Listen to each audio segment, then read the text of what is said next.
So I want to say on that last episode, the pretzels, I can't remember if Pop Daddy sent them to me or if it was just like a listener, or I think it was someone who was unaffiliated with the podcast and just heard it like at the convention or whatnot. But if you're the person who sent them to us, sound off in the comments. And so Donald thank you. will see it. And thank you.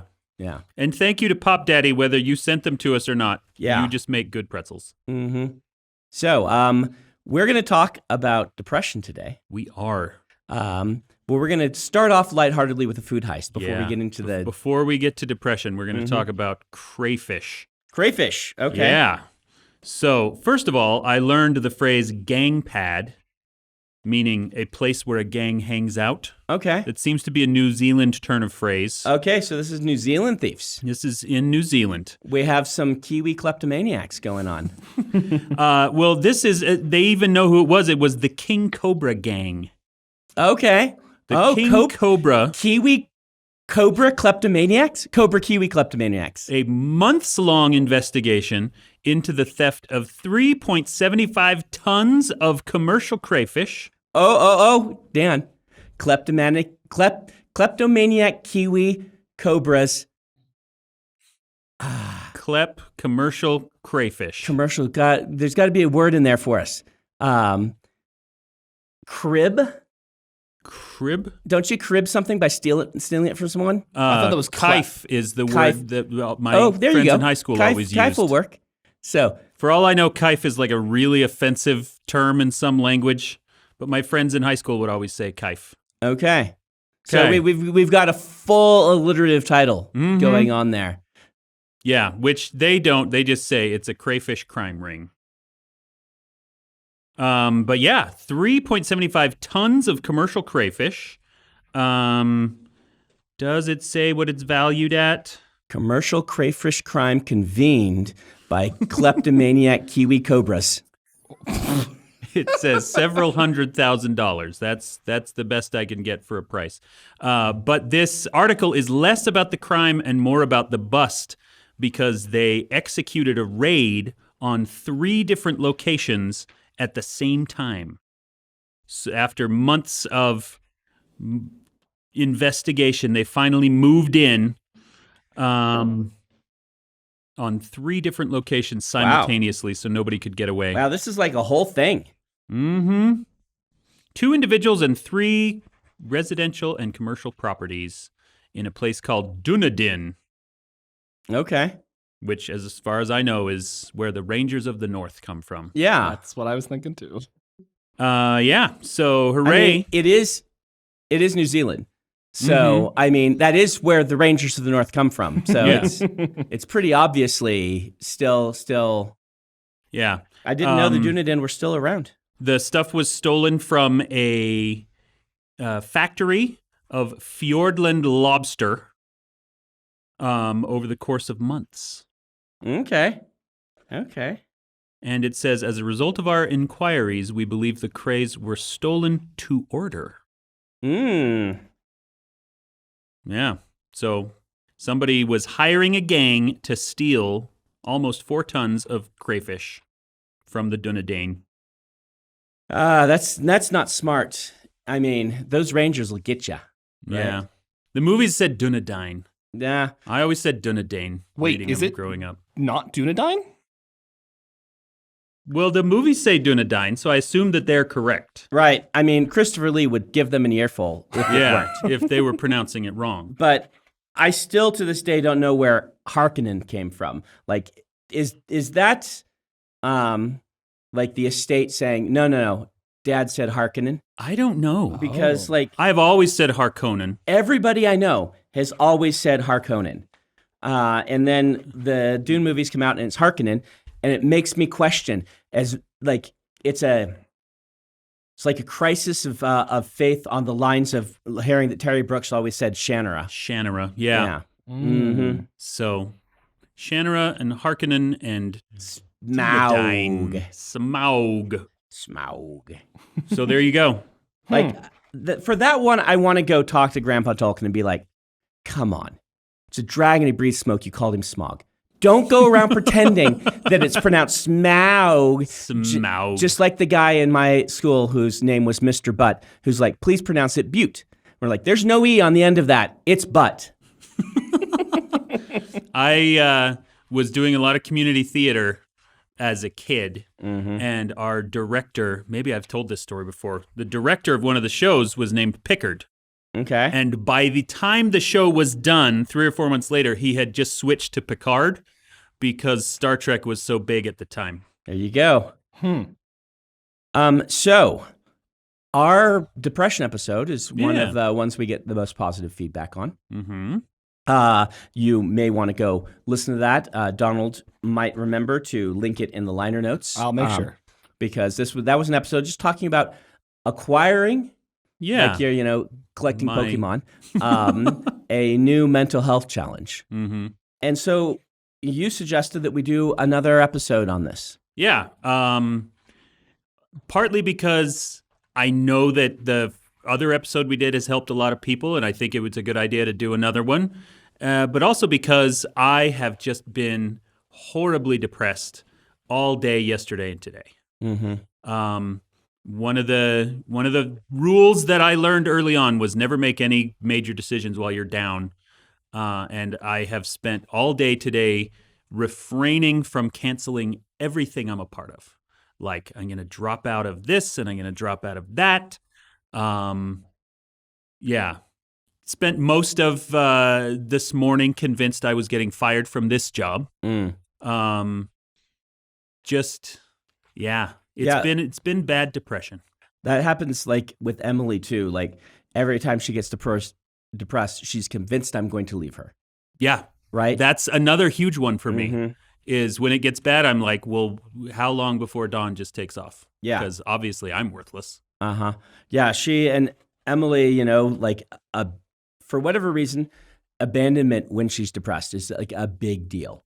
And it's not just abandonment, like it's hard for me to, really understand, being someone who doesn't, but it's like if we are leaving on vacation, that panics her because we're abandoning our home and our children. Oh. So it's not just her getting abandoned, right? If she's depressed, leaving is hard as well. Any kind of abandonment. And if I leave and she's staying home, that's obviously bad. But even her going can be hard. Mm-hmm. So I wanted to just throw some questions at you about, depression to help me understand better, and maybe some of our audience to understand better. But we talked a lot about what it feels like for you last time. This time I want to talk about like strategies, or like how do you personally cope? What are things that you've come up with that help in any small way for you to ride this storm? Well, first I got to mention meds. I don't think that drugs solve the problem, but they do make it easier to deal with, for sure. Beyond that, you mentioned not making big decisions. Yeah. It seems like a big one for you. Do you use cognitive behavioral therapy? I don't know if we talked about that last time. Not really. I use a lot of mindfulness. Okay. Talk about mindfulness. Mindfulness is like being present in the moment. And this is something that I learned mostly as a thing to get me out of a panic attack. Okay. That when I start to panic, when I start to feel a lot of anxiety, just start narrating my life. What is around me? What can I see? What can I smell? What do I feel? What am I standing on? And just getting as detailed as possible. And for whatever reason, that kind of breaks me out of panic if I can do it. I found that it's been helpful for depression as well, mostly because it gets me thinking about real things instead of all of the doom scenarios that I make up for myself. Right. It's not something that occurred to me to do today. So I should have been doing it in my office, but was not. So one of the things Emily does is she anti-journals.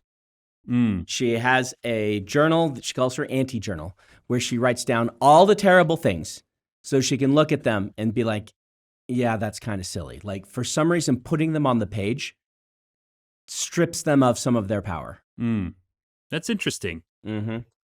I worry about you doing something like that because Yeah. writing itself is such a huge part of my life Yep. and my job. It's my hobby. It's what I like to do. I mean, it's not what I like to do today, Yeah. but I wonder if that would work or if that would backfire. That's interesting. Do you have any strategies you use with people you know? I've heard that, sometimes with depression, people will do the same sort of thing they do with schizophrenia. Will it be go to someone they trust and be like, this is what my brain is telling me is going to happen. That's a cognitive distortion, right? That's not actually how it's going to go. Our children aren't all at home dead because I didn't change the carbon monoxide warning thing, and I need to change it. And so, but I don't want to go home because I know they're all dead. Yeah. And so, like, Emily will come to me and say that, and I'll be like, no, it's all fine. This is a cognitive distortion. Your brain is telling you something. Rarely. Mm-hmm. No, I don't really do that. And part of this is with Dawn in particular. She's the one that I would go confide in. Yeah. But there's this sense of I don't want to burden you with my problems. Yeah. Right? Mm-hmm. Like for me, and I said this last time, depression for me is much more about emptiness than about sadness. Mm-hmm. I will start to think of doom scenarios, but I'm not really sad. I'm just like, nothing matters. There's nothing anywhere.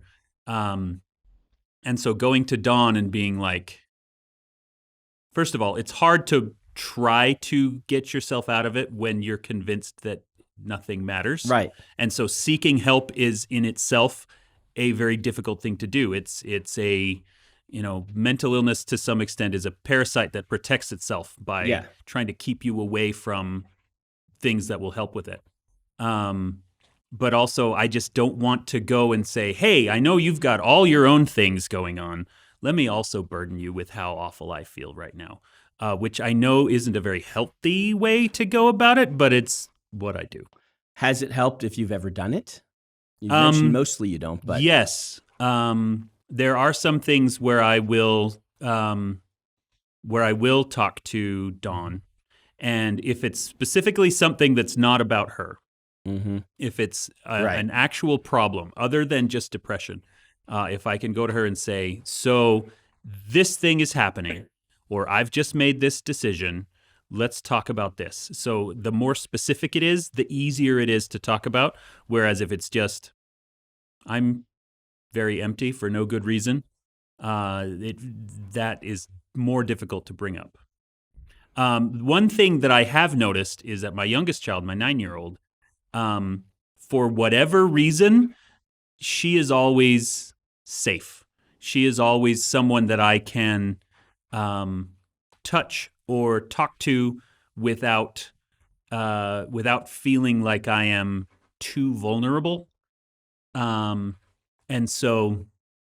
she's tiny. She's 9, but she's super small. So she will always come and sit next to me in bed, or she'll come into my office and just hang out.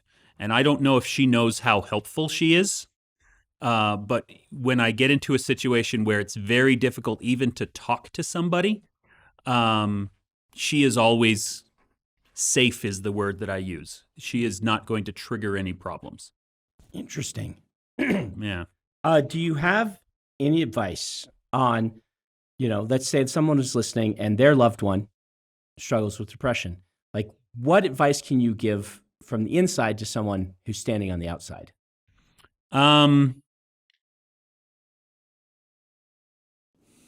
Physical touch is always more helpful to me than conversation. Okay. And part of that might be Dawn is a problem solver. And so if I go to her and say, I'm feeling horrible, she will come up with solutions, which is usually not what I want in the moment. Where if it's just, here, please just sit next to me, or please hold my hand, that works a lot better for me. And so once I figured that out, I was able to talk to her and say, okay, let's let's just do this instead of you feeling the need to offer advice or solutions. Just, come touch me. Let's get some skin on skin, put your hand on my face or something like that. And that has helped me a lot. So that, I think, is, I hope, something that could help other people. I've heard from others that one of the big things that they try to do is get out of the house, like start their daily routine. Don't just lay in bed. And even if you go to work and you sit in your office feeling depressed, that it makes a difference to have made the effort each day to pull yourself forward and make yourself, take a shower, put on clothing, things like that. Yeah, and sometimes that is extremely difficult. I did come to work today. I did not shower today. You can probably tell because my hair is all mussed up. But that's one thing that my therapist talks about that I have found helps me a lot, called acceptance commitment therapy. I accept what is happening to me, but I commit to do what I need to do anyway, which is just a long way of saying muscle through it. And that's why I've started more often than not coming into work on Wednesdays. I didn't this week, but I have found that can help me a lot to get out of the house. Also, walking around. Back before we got all the racks into the new warehouse, I would go in and just walk in circles around there a couple of different times a day because walking helps. My therapist talks about left-right movement. Anything that alternates the left and right side of your brain can help calm you down. Really? And I don't know how true that is. I have no reason to doubt her. But she says that's one of the reasons that walking or running or swimming, something like that, will help, is because it's alternating left and right. So, yeah. What about food? What's your interaction with food and depression? When I get depressed, I don't eat. Yeah. I did eat lunch today because I was with my daughter. I was with the 9-year-old. She had a gymnastics tournament this morning, and she wanted to go out to eat after. So I'm like, oh, I guess I'm eating today. But yeah, it gets really hard when you don't care about anything and nothing sounds good. Food is one of those things that just doesn't sound good. Like, I tried yesterday in the midst of this. I'm like, well, maybe I can go play a video game. Nope, nothing was good. There's so many shows I want to watch on TV. Could not get interested in any of them. And food is the same. It's like, why should I bother eating food? I'm not going to enjoy it anyway. So I know Emily says that she thinks sometimes not eating also triggers the depression, in that her body chemicals are out of whack because she's not taking care of herself. And then it makes it like, if she skips exercise or if she skips a meal, that's not always, obviously, but that's like a threat to maybe the depression getting stronger. Yeah, it might be. I don't doubt that all of these behaviors, these kind of avoidance behaviors, just make it worse. Weirdly, I was totally fine throughout the entire Hawaii trip and the gaming cruise after. I was physically ill, but there was none of the mental. I didn't have to deal with depression or anxiety pretty much at all for 2 weeks, which was great, except for dinner at the PCC. And I don't know why. I don't know what triggered it, and I don't know why it ended so quickly. But we walked into this luau thing and sat down, and instantly I was like, "Oh, well, this is terrible. Everything is wrong." And then, did not enjoy any of the meal. And then we got up and we left, and we went and watched some big IMAX movie thing. And by the time the movie was over, I was feeling good again. So it was just that one quick, hour and a half of the meal was the one time that I felt awful all week long. That's really interesting. Yeah. maybe there's a possibility that you were hungry and you ate and it helped. And it might have just helped. That might be that the food made it go away. That's a shame because I've eaten at the PCC twice, and I found the food mediocre the first time, and the more recent time, I feel like they just improved it quite a bit, and it was better. So they did a roast pig. They roast like a whole pig, and that was really good. And I think the little pina colada that they have. That's was maybe maybe the best thing I ate all week. It's really, really good. Yeah. In a pineapple. Mm-hmm. A pina colada in a pineapple. And they'll refill it as often as you want. Yeah. So yeah, there was definitely good food there, but I felt just horrifically down the whole time I was at the luau. So that's too bad. Yeah. Do you see Moana 2, by the way? I have not yet seen Moana 2. You but mentioned- it just hit Disney Plus, so my daughter did. wants us to watch it. We watched it, and you mentioned the roast pig, and this is totally aside, having nothing to do with depression, but does it bother you when they have intelligent animals in cartoons that they also eat? Right? The pig is a much bigger part of Moana 2. The pet pig. The little pet pig. The little pet pig. And throughout the entire first Moana, Maui joked about eating the chicken, but that's fine because the chicken is not intelligent. Mm-hmm. The chicken that's the joke. The chicken is dumb even for a chicken. Yeah. The pig is intelligent. They are eating pork at a luau, or whatever the version would be for, because I think this is more based off of Tongan than it is Hawaiian.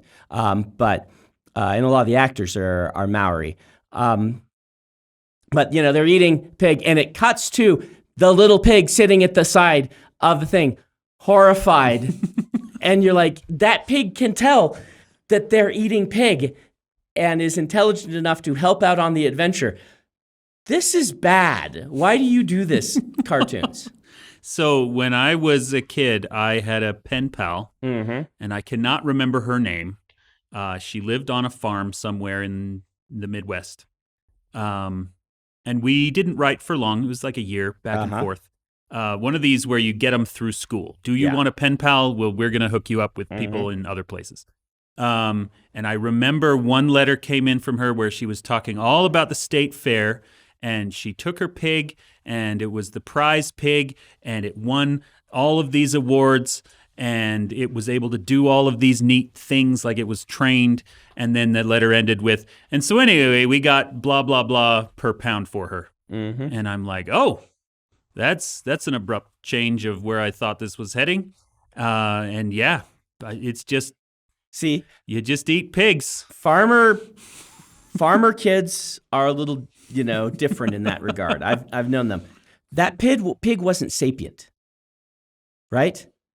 In It Moana, probably wasn't. The pig is sapient. The pig is for sure sapient. The pig is absolutely for sure sapient. Okay. The pig does not act like an animal. The pig is a person who maybe can't speak, but the pig is absolutely a person. The pig is expressive. The pig, so when they say they're going to have pork, Moana just mentions it, or maybe it's her dad or something at the thing. And then they cut to it, and the pig is horrified. It knows the words that are being spoken. Yeah. It can hear. It didn't see a roast pig. It said, we're going to roast and eat a pig, and the pig is horrified. It understands human speaks language. English, yeah. It speaks. So maybe it's like in Narnia Yeah. when there are normal animals and talking animals. I would hope so. Because I remember in the silver chair, there's a point where they're eating something in like this really sketchy castle, and they realize that it was a talking deer that they've been eating the whole time, and they are totally grossed out by it. So there's like a distinct cultural separation. Maybe that might we can maybe canon that in to help. Speaking of media, let's go back to kind of talking to you about this. Like you said that no video games felt fun to you, no movies felt fun. If you start one, does the distraction help? It didn't last long. Okay. There's this new roguelite thing that came out called Shadow Veil. It's an L5R game. It's very good. It's very good. Yep. I got through most of a run which is about 40 minutes, Okay. and just didn't care whether I won or not, how far I got into it. The distraction didn't work. Okay. Yeah. Moshe, our former editor, he would always say, "I'm sorry I haven't gotten back to you. I've been self-medicating for my depression with the History Channel." Mm. And apparently he would just like turn on the History Channel and lose 2 weeks of just sitting on the couch watching history Yeah. shows.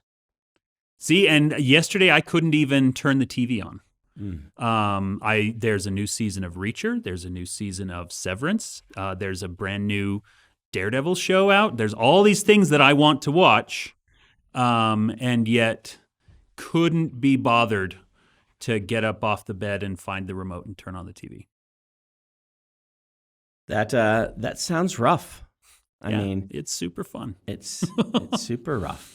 Like, I would ask you, it'd be like, so, like, long term, how are you doing? But I understand that when you have depression, the long term is deeply colored by the emotions you have right now.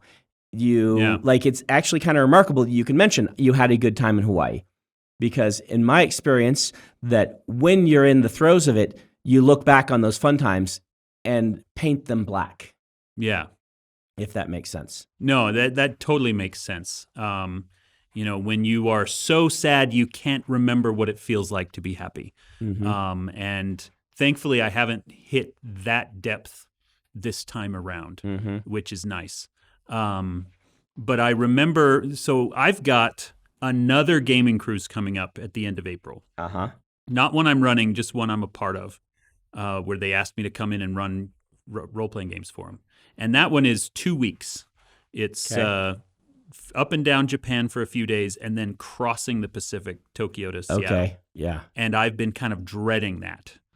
And then while I was sick flying from Honolulu to Seattle to Houston and feeling completely miserable physically, I remember distinctly feeling great mentally and feeling like if I can get through this, I can get through anything. I can do a trans-Pacific crossing and be fine. Interesting. So I do remember very specifically feeling good and feeling happy on the Hawaii vacation. So hooray for that. Yeah, that does sound. What's your kind of any updates that you've had since the last time on how the meds are working and how therapy is working or anything like that? So I, for a while, was on 3 drugs, buspirone and desvenlafaxine and aripiprazole. Those sound like fantasy. I know, right? Kingdoms. They do. Aripiprazole in particular sounds like a place you would visit that has tall towers. Desvenlafaxine, if I remember correctly, is called Prestique is the brand name of it. Okay. I can't remember. Buspirone is just Buspar, and I don't remember what aripiprazole is. We took me off of aripiprazole right before Hawaii. I was on a very low dose of it. We decided to phase it out. And so part of me wonders if this recent depression of the past few days is the aripiprazole has finally left my system and left a hole behind. But I wasn't taking it at all, on the vacation, and that was working great. Trazodone also has a mood stabilizing effect. Oh, does it? It does. So, and I have that at night. But yeah. And therapy? Therapy, I think, is going well. I like my therapist a lot. She's great. Yeah. One thing that we've been doing a lot of is what she calls timeline work, where we went through my whole life and we talked about what were, each year of my life, and I'm 48, so there's a lot. What is a great thing that happened in that year? And then going back and saying, well, what are some awful things that you remember? And can we try to replace those memories with the good things that happened instead. I don't know how effective that's been, but that's what we've been doing lately. That's an interesting strategy. I've never heard of that one before. Yeah. Well, appreciate you doing the mental health check-in. I bet the listeners are, I hope so. are appreciative of just finding out how things are going. Anybody out there who is struggling, I love you. Get help. Reach out if you need to reach out, because you can be better. There we go.